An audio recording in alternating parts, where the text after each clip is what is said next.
In this video, I want to talk about the difference between large sample and small sample confidence intervals for a population mean. On project 2, I'm asking you to do one of each, a large sample confidence interval and a small sample confidence interval. And a lot of what we're going to do will be exactly the same. For instance, for both large and small sample confidence intervals, we're going to let the computer do the math for us. You guys are working with statistics. I'll show you in the video how to generate that printout. You're responsible for the interpretations. And so this slide and the next, when I talk about small samples, will be exactly the same. It's this part here that changes. When we have large samples, I introduce you to something called the central limit theorem, which guarantees that the X bars that I could get from repeated sampling would be approximately normal. So what's that mean? If I was to take a sample and calculate a value of X bar and then do it again and again and again and again and again and again and again, those X bars would pile up into a normal curve.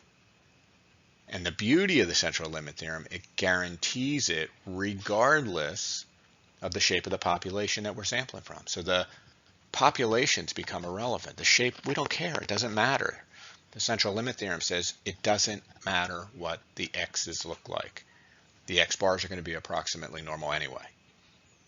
And so there's no assumption for the shape of the population when you're dealing with large samples. And large samples, when you're working with means, you should know is 30 or more.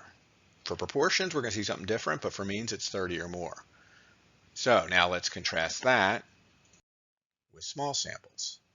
So you can see the bottom part of this printout, or this page of notes, is exactly the same. The calculations are going to be done in statistics or some other software program. You're still responsible for the interpretations. But if you look in the formula on the last page, a large sample page, we worked with a Z distribution. For small samples, we change it to a T distribution, and that's fine. It's a calculation change that the software is going to do for us, but it doesn't always work. The T distribution only works if the population that we're sampling from, and I'm going to use a different symbol here, the X's in the population need to be approximately normal. If that's true, then this stuff works great. You can do your interpretations and there's no big deal. But if the population is not approximately normal, then none of this stuff works. So the extra assumption deals with the population. So what made the central limit theorem so great. It said, don't worry about the population. Now when we're working with small samples, you got to worry. So what is the population of X's? Well, I'll tell you this, it's not the mean. A lot of times students will say the mean high price of all NASDAQ stocks. That's not what we're talking about. We're talking about the X's, the individual high prices. The high prices of NASDAQ stocks. In another example, maybe I'll use low prices. In another, maybe I'll use closing prices. But I believe for the small sample problem this semester, I use the high prices.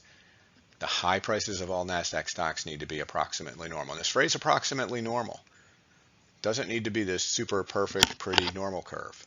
Skewed data still work pretty well. That's what the modified empirical rule told us earlier this semester. And so even if you're working with skewed populations, which you most likely are, then the assumption is met enough, close enough for the calculations to work. So I think you're in pretty good hands when it comes to interpreting this confidence interval. You don't have to worry about anything. But you do need to be able to write the interpretation in the words of the problem. The high prices of all NASDAQ stocks need to be approximately normal. So hopefully that makes sense, and you can get to work and finish up your projects. Good luck.